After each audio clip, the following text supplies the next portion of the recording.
I've been attached with the feeling of waking up with you by my side.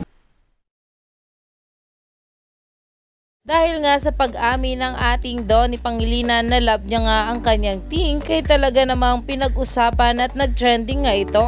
At syempre hindi nga nawawala ang pagtaas ng kilay ng mga bashers na kung saan ay nililink nga itong ating Donnie sa isang post na ayon nga rito may plot twist naman pala ang chika.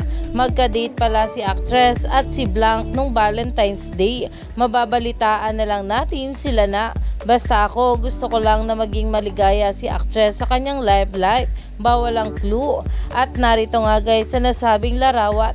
Kaya naman talagang nagkomento nga agad dito ang mga bashers ng Don Bell na ayon nga, oops, si Donnie at si Agoy mga Don Bell fans, abangan nyo, buwag era nyo na. Hindi pa nga tumigil sa pag-post ito at ayon sa kanya, nope, it's your best boy. Kaya nga intimate, gusto ng isa low-key ang nais, takot mabash at masabihan, bet ang tira-tira diba? Musta date with?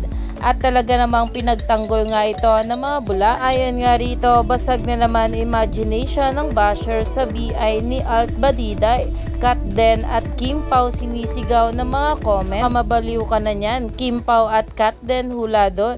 Hala ka, grabe na sira ng utak mo. Wala akong nabasa na Donnie at Kat doon. Kim Pao at Kat Den. Iyan na nga guys na kung saan alam naman natin na itong ang ating Donnie at Belle ay sobrang in love talaga sa isa't isa. Kaya naman stay tuned lang tayo for more updates.